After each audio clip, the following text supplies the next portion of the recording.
Bonjour et bienvenue à Pasteur, j'ai une question. Aujourd'hui, la question nous vient du Sénégal et c'est Marguerite qui pose cette question. Et elle nous demande d'où vient le nom Jéhovah. Pourquoi l'utilise-t-on pour désigner Dieu? Alors, c'est toute une question parce qu'en effet, quand on lit notre Bible en français, dépendamment de la version que vous avez, si vous êtes avec une version second ou Sommer ou Nouvelle Bible second ou la second 21, vous ne trouvez pas le mot Jéhovah dans votre Bible.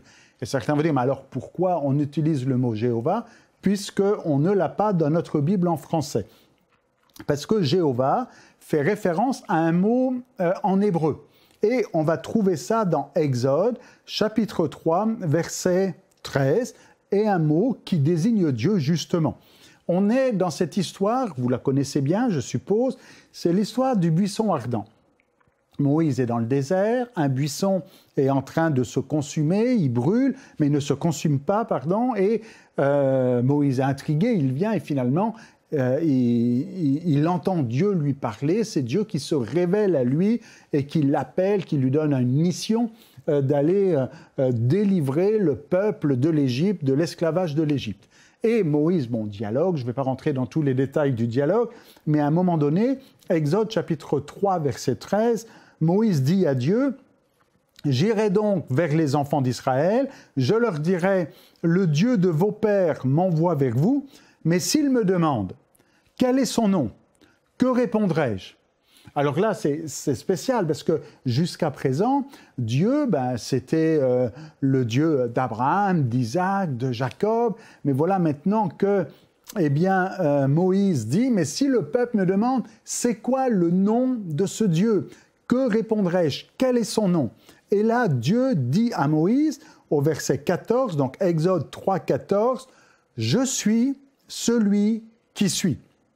Et il ajouta, « C'est ainsi que tu répondras aux enfants d'Israël, celui qui s'appelle « Je suis » m'a envoyé vers vous. » Et donc ici, pour la première fois dans l'histoire d'Israël, Dieu se nomme, donne un nom. Avant, on l'appelait le Très-Haut, on l'appelait... c'était Dieu, mais maintenant, c'est comme s'il donne un nom. Et le nom ici, traduit dans notre Bible en français par « je suis », ou en d'autres termes, « je suis celui qui suis », un « je suis » qui est intemporel, parce qu'en hébreu, les conjugaisons ne se passent pas de la même manière qu'en français. Le français, ça vient plus du grec et du latin, mais en hébreu, on est dans un autre mode où on a un état fini, ou un état qui est non fini, et le « je suis » ici, n'a justement pas de fin, de temps, c'est aussi bien un « j'étais » qu'un « je suis », qu'un « je serai ».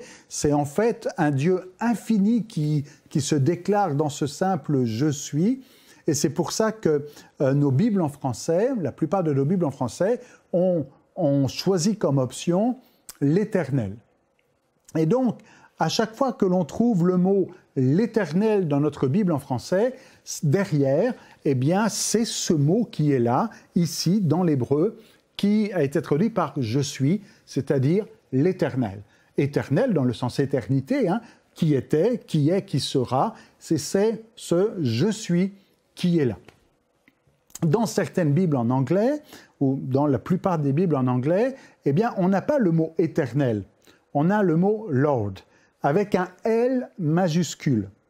Et pourquoi eux, ils n'ont pas traduit « éternel », mais ils ont préféré mettre le mot « Lord », ce qui veut dire donc « Seigneur », avec un « L » majuscule. Donc c'est comme si on avait « Seigneur » avec un « S » majuscule. Bon, là, il faut revenir un petit peu à de l'histoire, en disant le nom de Dieu, là, concrètement, c'est quoi? Le nom de Dieu, c'est 4 lettres. Y-H-W-H. Y-H-W-H. Je ne sais pas si vous arrivez à prononcer ce mot-là. Vous allez dire, mais attendez, il n'y a que des consonnes, il n'y a pas de voyelles. Y est considéré comme une consonne ici. Il n'y a pas de consonne, il n'y a que des consonnes, il n'y a pas de voyelles. C'est difficile à comprendre ça. Mais je ne sais pas si vous avez déjà lu l'hébreu, on va peut-être vous afficher une petite phrase en hébreu en dessous. Vous allez voir que en hébreu, l'hébreu traditionnel, l'hébreu biblique, n'a pas de voyelle. Même aujourd'hui encore, si vous allez en Israël, vous pouvez prendre un journal et vous verrez que dans le journal, il n'y a que des consonnes. Je vais dire, mais s'il n'y a que des consonnes, on n'est pas capable de lire. Oh, détrompez-vous. Si on affichait un mot en français, on pourrait faire l'exemple. Là, par exemple, j'affiche un mot en français ici. Est-ce que vous êtes capable de le lire? Vous avez reconnu Jérusalem, pourtant, il n'y a pas de voyelle. J, R, L, mais tout de suite, vous avez deviné que c'était Jérusalem, alors qu'on avait enlevé les voyelles. Mais c'était pareil en hébreu. En hébreu classique, c'est-à-dire à l'époque de Moïse, et puis pendant des siècles et des siècles, on n'a jamais écrit les voyelles, on n'écrivait que les consonnes. Mais alors, comment est-ce qu'on connaissait la prononciation des mots? Eh bien, on connaît la prononciation des mots au moment où on apprend à lire. Quand on apprend à lire et qu'on se retrouve devant un mot, on dit, tu vois, là, c'est shalom. C'est pas shilom ou shulom, c'est shalom. Et donc, on apprend. Et quand on voit, eh bien, ce ch, ce l et ce m, on sait qu'il faudra dire shalom. Et on apprend donc à lire. Et quand on apprend à lire, on a les voyelles ici qui font partie de l'apprentissage de lecture, si bien qu'après, à chaque fois que l'on voit les consonnes, on est capable d'identifier le mot et de dire « Ah, ça c'est le mot Yerushalayim, c'est Jérusalem, ou c'est le mot Shalom, ou c'est tel mot ou tel mot. » Maintenant, concernant tous ces noms-là, il y avait des voyelles, mais à chaque fois qu'on arrivait sur le nom de Dieu, YHWH, il y avait quelque chose de très particulier chez les Juifs, et ça jusqu'à aujourd'hui encore, c'est que le nom de Dieu est un nom qui ne doit pas se prononcer.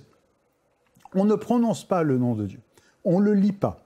Dans Exode chapitre 20, verset 7, et on est là dans le contexte des 10 commandements, il est dit « Tu ne prendras point le nom de l'Éternel ton Dieu en vain, car l'Éternel ne laissera pas impuni celui qui prendra son nom en vain. » Et Deutéronome 5, 11, « Tu ne prendras point le nom de l'Éternel ton Dieu en vain. » Et comprenez bien que les Juifs ont pris très au sérieux cet ordre de l'Éternel et ils sont arrivés au point de dire à chaque fois qu'on voit les 4 lettres, qu'on a appelé le tétragramme, 4 lettres, tétragramme, YHWH, on ne prononce pas le nom. Mais qu'est-ce qu'on dit? Alors, il fallait dire quelque chose. Donc, ils ont substitué. À chaque fois qu'on voyait le nom de Dieu, YHWH, on disait Seigneur. En hébreu, Adonai. C'est pour ça, vous arrivez à comprendre maintenant, c'est pour ça que les Anglais traduisent par Lord avec un L majuscule, parce que tous les Hébreux, à chaque fois qu'ils lisent ce mot-là, disent Seigneur. Lord, Seigneur, Adonai. Donc à chaque fois qu'il y avait YHWH, on prononce Seigneur. Et on comprend que le mot Seigneur a toute son importance dans le Nouveau Testament. Et quand on déclare Jésus Seigneur, c'est-à-dire Adonai, c'est le nom de Dieu. Jésus est Seigneur, ça veut dire que Jésus a le même nom que celui qui est Seigneur. Adonai, c'est le nom de Dieu. À chaque fois que le nom de Dieu était lu à la synagogue, il était substitué par Adonai, ce qui veut dire Seigneur. Adonai Jireh, Adonai Rapha, on disait toujours Adonai. Mais pourquoi dit-on aujourd'hui Jéhovah dans certains milieux? Puisque à chaque fois qu'on a le nom de Dieu, c'est Adonai. Donc quelque part, quand on parle de Adonai Rapha, Adonai Jireh, Adonai, c'est exact, c'est ce que disent les Juifs à la synagogue. Mais pourquoi Jéhovah? Ça vient d'où Jéhovah? Comment doit-on prononcer le nom de Dieu? Techniquement, on ne le sait pas, puisque les voyelles ne sont pas là. Enfin, les voyelles ne sont pas là jusqu'au 9e siècle après Jésus-Christ. C'est assez tard, ça. Qu'est-ce qui se passe à cette époque de 8e et 9e siècle, 9e siècle après Jésus-Christ? On a, à cette époque-là, de moins en moins de personnes qui parlent hébreu sur la surface de la Terre.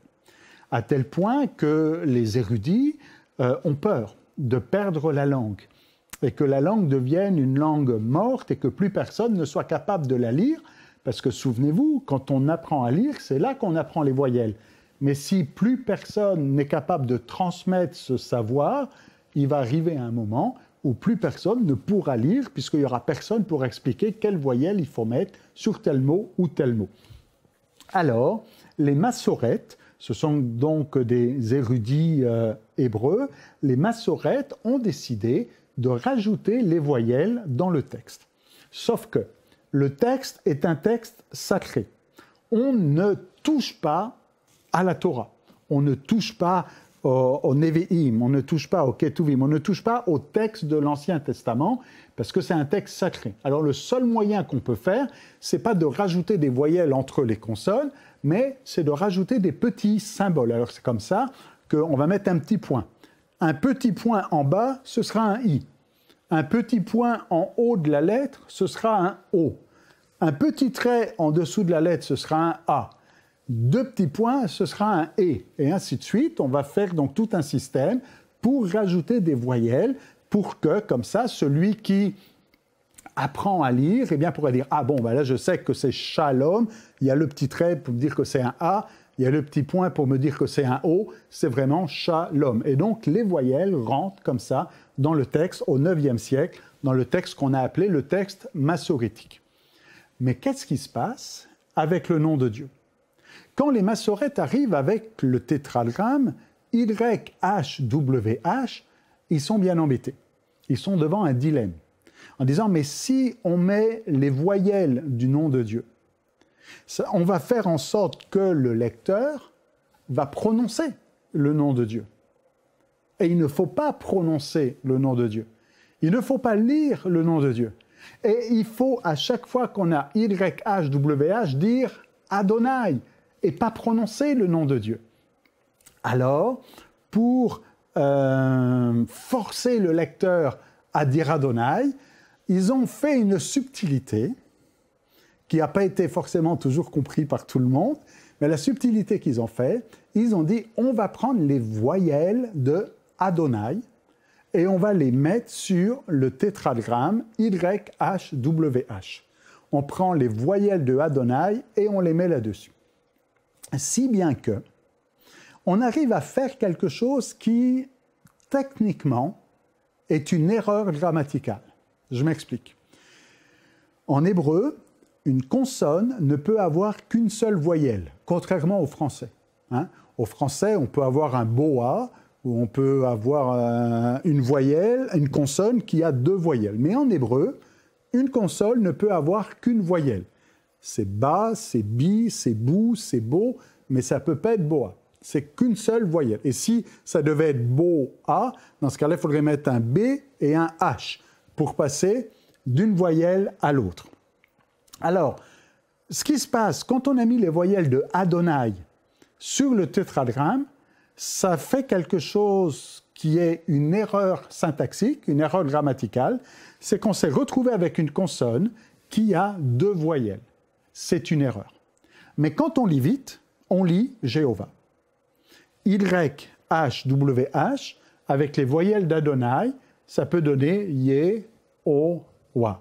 Sauf que le Vav va se retrouver avec un O et un A sur la même console, et ça, il suffit de faire 2 cours d'hébreu pour savoir que ce n'est pas possible. Alors peut-être que ça va devenir compliqué pour certains, mais je me lance dans cette déclaration-là. Jéhovah, c'est une erreur. Je répète, Jéhovah, c'est une erreur. Ce qui veut donc dire que les témoins de Jéhovah sont les témoins d'une erreur. Que le mot Jéhovah est une erreur de lecture, que le nom de Dieu, ça a été tout sauf Jéhovah. Parce que Jéhovah, c'est prendre les voyelles d'Adonai et les mettre sur le tétragramme. Maintenant, il faut reconnaître que même dans les églises protestantes et évangéliques, eh bien, on a fait cette erreur. Que certains ont fait de l'hébreu peut-être un peu vite, ou on a la traduction espagnole de l'hébreu en espagnol, où on a traduit, les Anglais ont choisi l'ordre, les Français ont choisi l'Éternel, mais les Espagnols ont mis Jéhovah. Parce qu'ils ont pris le mot comme ça. Mais grammaticalement, ça ne marche pas. Et c'est que tous ceux qui font de l'hébreu et tous les spécialistes en hébreu diront non, le nom de Dieu, ce n'est pas Jéhovah. Mais alors, c'est quoi le nom de Dieu? Certains diront, c'est Yahweh. Maintenant, il faut reconnaître, si on veut être honnête, que le nom de Dieu, personne ne le connaît, puisqu'on n'a pas les voyelles.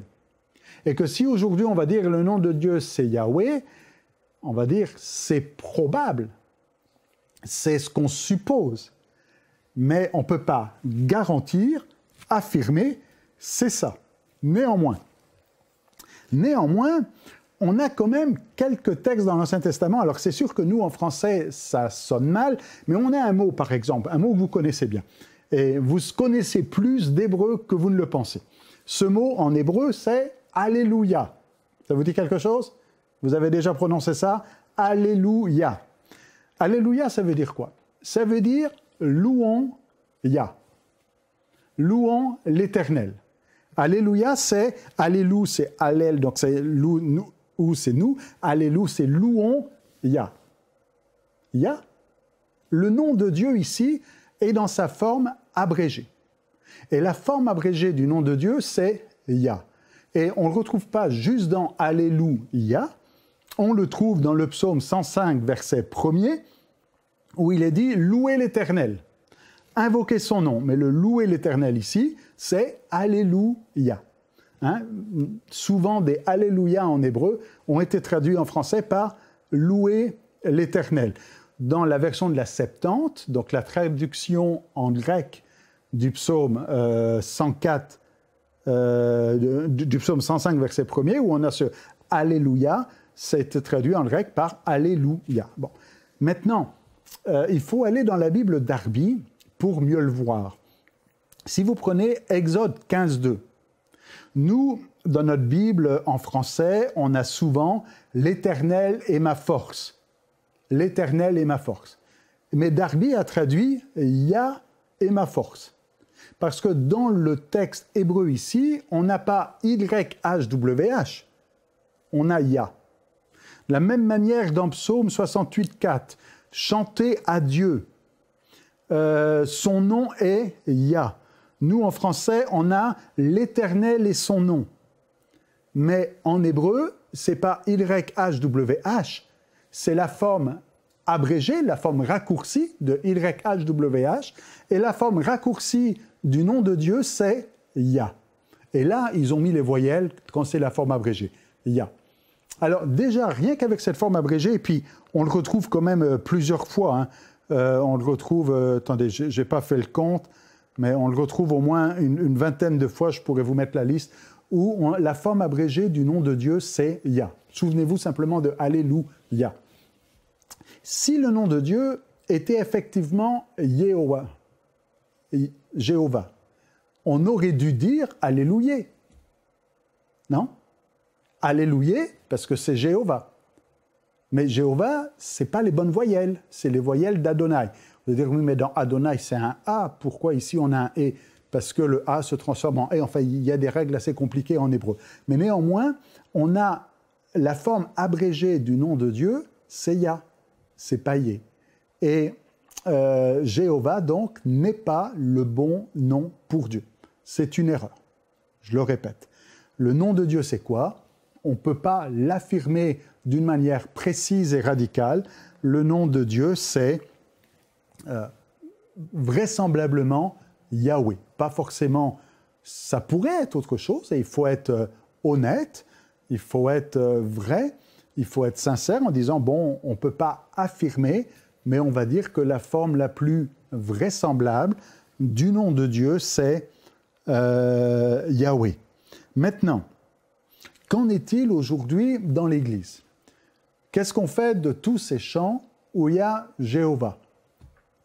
Vous en connaissez peut-être.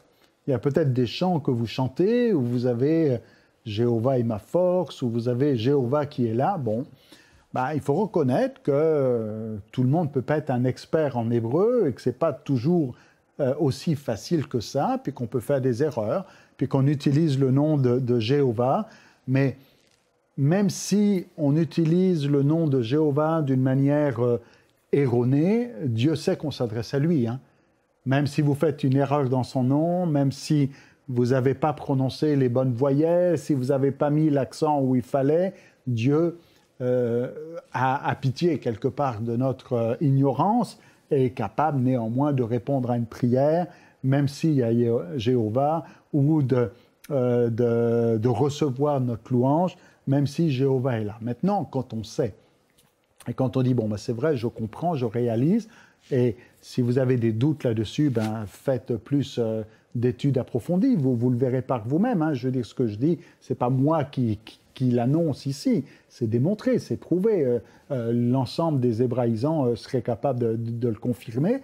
Eh bien, de dire quand on réalise bon, ben, que Jéhovah, ce n'est pas le meilleur nom pour Dieu, ben, il vaut mieux pas trop l'utiliser. Donc j'invite ceux qui composent des chants ou ceux qui prêchent ou ceux qui annoncent le nom de Dieu à ne pas faire usage du mot Jéhovah, parce que ce mot Jéhovah n'est pas le plus fiable, n'est pas le plus juste, n'est pas le plus vrai. Alors, certains vont dire, bon, ben d'accord, alors on va remplacer tous les chants par Yahweh. Pourquoi pas? Yahweh, c'est le nom qui semble être le plus proche. Et on a des chants. Je ne sais pas si vous en connaissez. Moi, j'en ai quelques-uns qui me viennent à l'esprit. J'en ai entendu, j'étais il n'y a pas longtemps en République démocratique du Congo, où on chantait Yahweh. Et puis, c'est un nom qui revient assez souvent. Et pourquoi pas? Mais, d'une certaine manière, on n'est plus trop dans la logique et la pensée bien, des Hébreux. Et pendant des siècles, où ils ne voulaient pas prononcer le nom de Dieu. Et pourquoi est-ce que nous, aujourd'hui, on voudrait à tout prix prononcer ce tétragramme YHWH et pouvoir dire non, c'est Yahweh, ou c'est Jéhovah, ou c'est autre chose, ou Yah, et pourquoi pas tout simplement garder cette tradition qui n'est pas forcément mauvaise en soi, parce qu'à l'époque de Jésus, c'était déjà comme ça que ça fonctionnait, où on appelle Dieu Seigneur.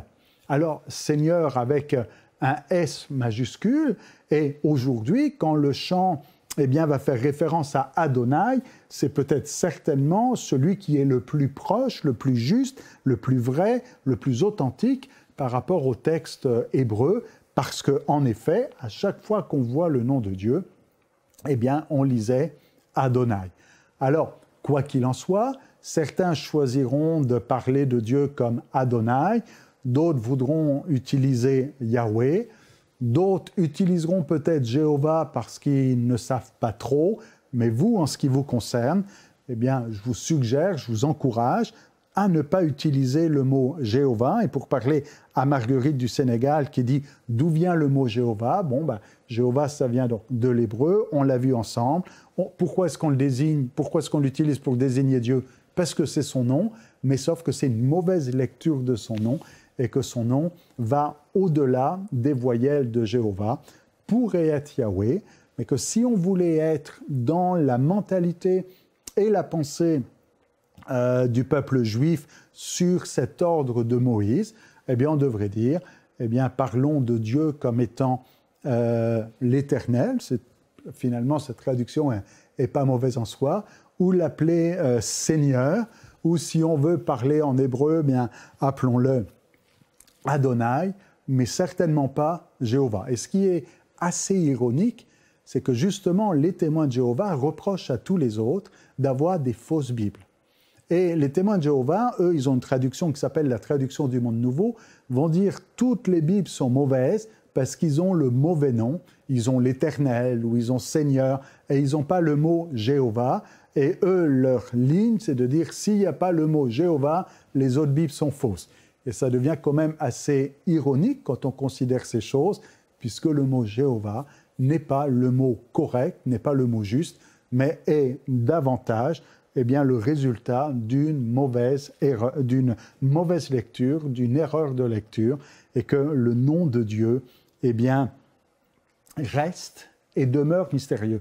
Et c'est peut-être pas plus mal que l'on ne connaisse pas, qu'on ne peut pas dire d'une manière précise, parce qu'on ne les a pas, les voyelles du nom de Dieu. Yahweh semble vraiment ce qui est le plus probable, ce qui est le plus logique, mais on ne peut pas l'affirmer.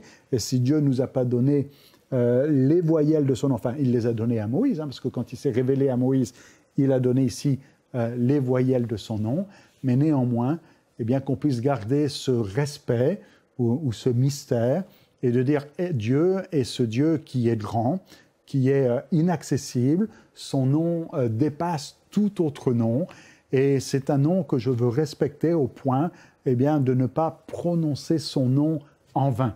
Vous savez qu'à une certaine époque, quand on recopiait les manuscrits, à chaque fois que l'on devait écrire le nom de Dieu, on changeait de plume, parce que c'était un nom saint, un nom sacré, et on ne voulait pas l'écrire avec une plume qui avait déjà écrit autre chose. On changeait de plume à chaque fois qu'on écrivait le nom de Dieu par respect, par honneur de son nom.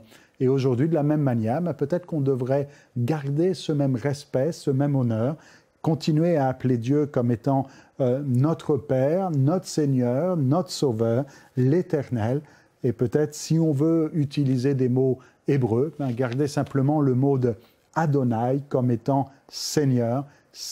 Il est le Seigneur. Et Adonai, comme je l'ai dit, en grec, c'est kurios. Adonai, c'est le mot en hébreu, et en grec, c'est le mot kurios.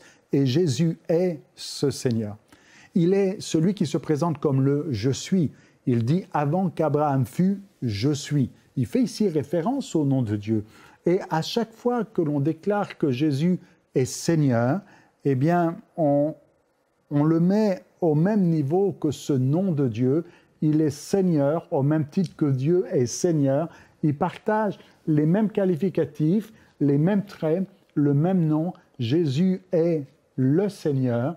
Et quand on déclare Jésus comme étant le Seigneur, on déclare que Jésus est Dieu. Et on comprend alors l'apôtre Jean qui dit, celui qui ne déclare pas Jésus comme étant Seigneur, qu'il soit anathème, parce que c'est une hérésie, c'est une erreur, il est le Seigneur. Ici, les voyelles du nom de Dieu ont plus d'importance. Ce qui est important, c'est de réaliser que Dieu est Seigneur, Seigneur des Seigneurs, au-dessus de toute chose, Roi des rois, et que la manière dont on l'appelle et qu'on prononce son nom, a peu d'importance. Ce qui est important, c'est de réaliser, quand on dira quel est ton nom, c'est celui qui est éternel, qui était, qui est, qui sera. Jésus a exactement les mêmes qualificatifs de celui qui est, qui était, qui est et qui sera dans l'Apocalypse. Et aujourd'hui, quand on s'adresse à lui, qu'on puisse s'adresser à lui comme étant notre Seigneur. N'utilisez plus le mot Jéhovah si vous le faites encore, mais préférez Adonai. Si vous voulez utiliser Yahweh, utilisez Yahweh, mais qu'on puisse rester avec ce cœur humble aussi, et de dire, quand on dit Alléluia, on est déjà dans une forme abrégée parce qu'on ne voulait pas prononcer le nom de Dieu au complet, mais de dire c'est celui qui est grand, et dont son nom est tellement grand qu'il est qu'on veut respecter et ne pas prononcer en vain. Que Dieu vous bénisse.